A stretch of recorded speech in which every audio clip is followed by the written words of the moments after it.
ụmụnne m unu gere ihe nwanne ya nwoke bụ Odejimjim kwuru. Ana m echigata ka m ntinye ofu okwu maọbụ ịbụọ na ya. Ana m abịa.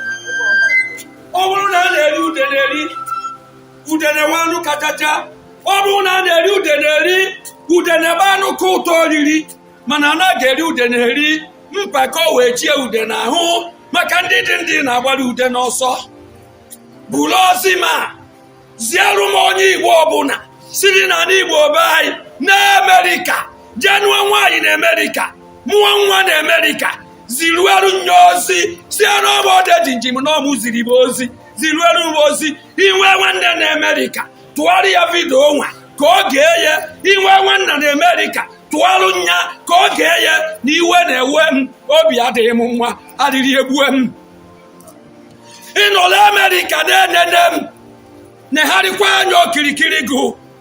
Kedu ibe kpatalụ o ji awụ unu nọla Amerịka mụba nwa, mụcha nwa, zụọ nwa na Amerịka? Unu ji nnukwu ego, anyị kpọọ unu oku, unu na-aza anyị ibe menu unu na-eweta ego. Ọnwa ka o siri gbajuru anyị n'Igbo be anyị, unu na Amerịka unu eburu ego nye anyị, mana owu ibe na-ewute m. Ịma ibe na-ewute m, echere mgbe enyi m nwoke ebe ọ nwụrụ Amerịka ka ọ nọ were nwa eburu ozie nata be anyị n'ime ozie na iche ebe anyị. Ụmụ ọ mụrụ n'afọ ya sụrụ ya menụ jewarụ, sụrụ ya menụ jewarụ, sụrụ ya menụ jewarụ. 30 years nji na ji atakwa na obi ebe nwa. Ọ bụrụ na ofube na-ata n'ilile efube na ya na abịbịa efube na ya na do agbachiene nwere jụba nnukwu nna ajụjụ kedizi ebe ụmụ jebelu. Ọsị m na kemgbe ejiri kwacha odogwu,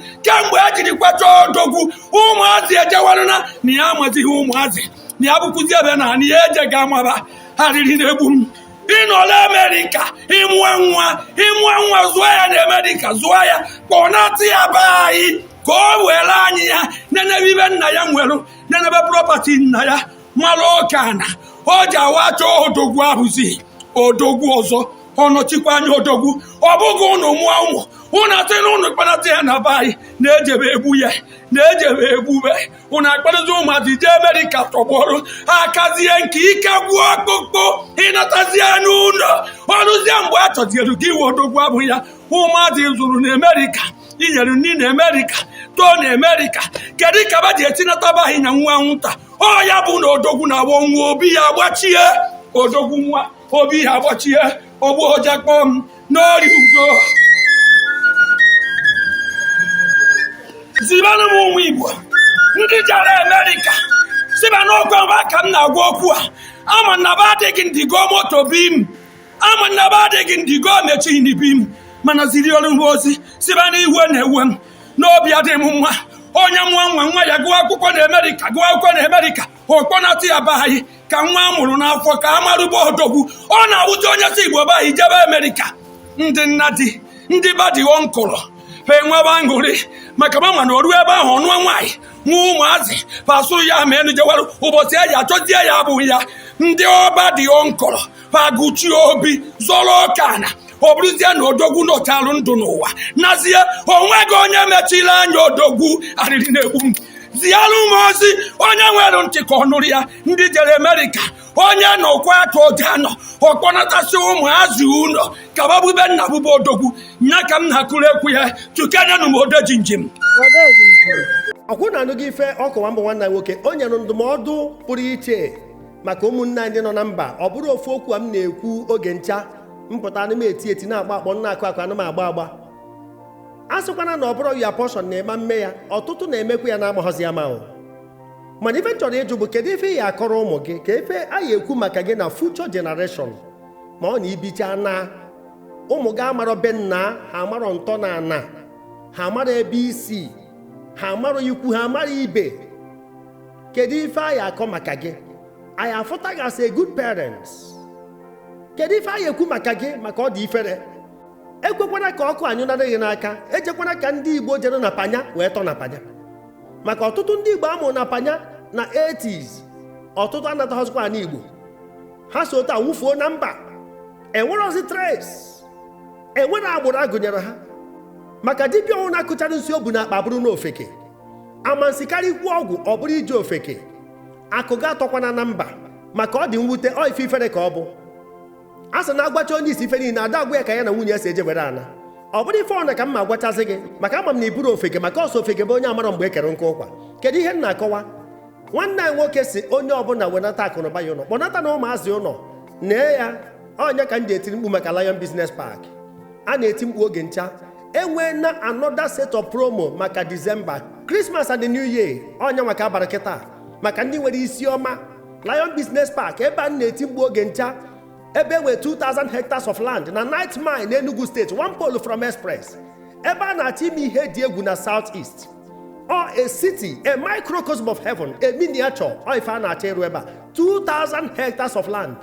Ife ifuboro na mbụ na Ndi Igbo, or ife a na-achọ ịrụ ebe a.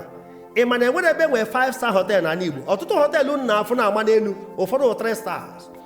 Ebe a ka a na-achọ ịrụ 5-star hotels 5. Ebe a ka a arụ amusement park enwebere ebe nwere ya na Ndi Igbo. Ị masịzi ebe a nawa Tinapa maọbụ ịnata kwụsị na Lagos eje Lekki eje Banana Island na-ekwu ya. Ife a na-achọ ịrụ ebe anyị nwetara nke yitụrụ ya anyị wee na-achọ ịrụ nke ka ya nụ bụ na Dubai and China. 2,000 hectares of land. Ife ọbụla ị chọrọ na city ya dị ebe a. 22,000 shops na esize shop dị na ya mmadụ ịtọ gbatịrị aka ha kọvara ya. 22,000 shops. Nke abụkwa na phase 1 enwere warehouses design rọfụ 40 square meters. Ife niile abụ na ntụ ka a na-egbu ya December promo. Ego ya akwụtaba obere ego ịkwụta ha na 750 agbatizere gị nke ọzọ n'ahụ. Ebepụrụ nnukwu ego na ego na-elebu ebe a. Onye ọ na Night Mile ma ego one anakwa na Night Mile mana nke abụ na ntụ ka a na-egbu ya.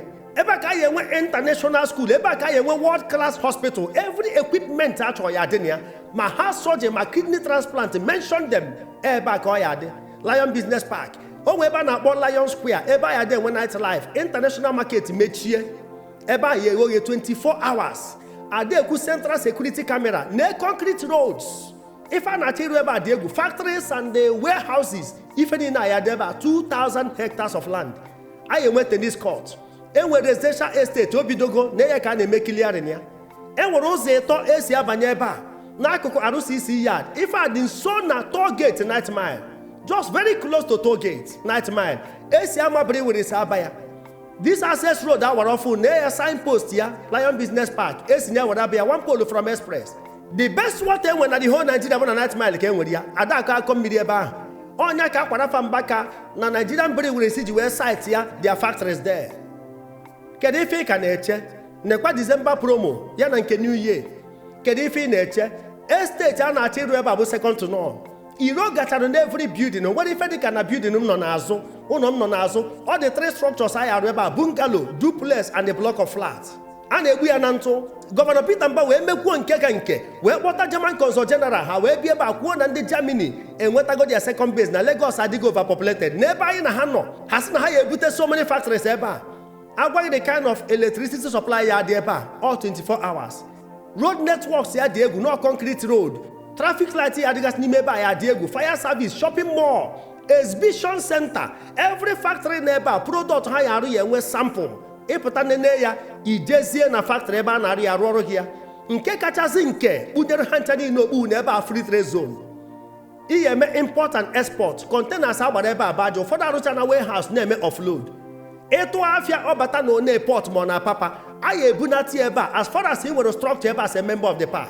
Ebunati ebe eme akwụkwọ naira ganye na-agwọcha mmiri ndị a na-agwọcha n'ala Igbo. O mere onye izu ome n'ọnwa. Kedu ife ị na-eche? Abụkwa na ofeke amarọ mgbe ekere nkụ ụkwa. Kpọọ n'ekwentị ndị God's Agenda Productions. Kpọọ n'ekwentị a ka eti gị n'ife a na-alụ. Ịbata na group a over 500 investors. Onwe ndị nwe shop 10, onwe ndị nwe 20, onwe ndị nwe warehouses, factories. Ụmụnne anyị na-arụcha jeans na Canada na-arụ ma na US. Ndị nwecha so many factories na China, many of them abataghị ebe a. Ịbata na this WhatsApp group, it will humble you. Ifu ndị ọdịka mmadụ ekwena ka akụnụba gị tọ n'ụzọ ka efe ya akọrọ ụmụazị. Iri gwa ha nọ insecurity kpata na iwetahụ akụnụba gị ụlọ. Akụtọrọ na mba bụkwa akụtọ na mba ọkwa ndị mba nwe ya. Ọ bụrụ ọkwa onwe efe mere gịnụ ịnọcha efe chi gị si na ya anọ akụ ga-atọzie na mba ebunatara anyị ozu. Ụmụnna ga-abụrụzi udene na-eri ozu. O kwesịrị ọkwa na Lion Business Park. Kpọọ ndị God's Agenda n'ekwentị. God's Agenda Residential Estate n'ime Lion Business Park na ya na ọkwụrụ gị ekerezu. Almost 300 buildings are set to be built now. Almost 300. Ịchọ ka injinia gị rụọ, it is allowed. Ebieba afụ ka esi atụ ego n'ọnwa nwayọ otu esi wee rụọ trade fair, eso wee rụọ Aspanda, eso wee rụọ Bani market, eso wee rụọ n'Imo market and in so many other places. Ife anyị na-eme ebe a bụrụ ife ụmụazị egwu ndị okenye ka a na-agba ebe a. Lion Business Park kpọọ ndị God's Agenda na ekwentị ya ka eti gị n'ife a na-eme. Ịkwụta sọsọ 750 agbatịarụ gị nke ọzọ n'ahọ 750 egbukwuru ya na ntụ. Ekwekwana ka ọ ganarị gị. God's Agenda Production ka ị ya akpọ n'ekwentị ka ị bụrụ a member of this park wee rite elele maka ọnwa nwa toto okwuru ka ọ bụ. Ife a na-achọ ifu ebe a onwebere ebe ọ dị 2000 hectares of land. Ọsọ Enugu steeti nwere ụdị ya na onwere ebe ọzọ ya afụ ya. Kpọọ n'ekwentị a ka iti gị n'ife a na-eme. Izisa ihe onyonyo a onye nụ ya ka ọrụ nwanne ya. Aha m brọda Paul Chigbo ka ọ dị. O nwere nnukwu kọmpi na n'ijide ebube n'aka na-ekwu n'ụwa niile fa bụ ọganiru ndị Igbo n'isi ife dị mma na-adịfa mma. God's Agenda Production ụwa kasị akasị na ndị amarozi aka ma ncha. God's Agenda Production n'unu zuru ka eme n'ịchọrọ ịrụ ụlọ dị mma n'elu ụwa kpọtụrụ God's Agenda Production na fa bụkwazi God's Agenda Properties, God's Agenda Estate Management in partnership with Lions Business Park,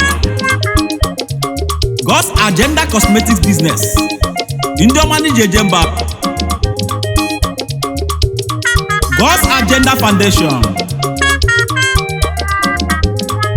God's Agenda Media. Na fa nọkwasị n'ihu akwụkwọ dị iche iche jee na YouTube enwere God's Agenda TV, iwe lutezie na Facebook God's Agenda Production. Ife dị mma ị chọrọ ịlụ ụlọ dị mma ọwa afịa ka ị chọziri ịlụ kpọtụrụ God's Agenda Production na fa zuru ka eme well registered and well verified. Ịlụsi ụlọ akwụkwọ dị mma kpọba God's Agenda ka fa butere gị akwụkwọ ụmụ akwụkwọ ji agụ akwụkwọ They are also into book distributions in all schools. N'ọkwa na onye rụkọ fụ n'anya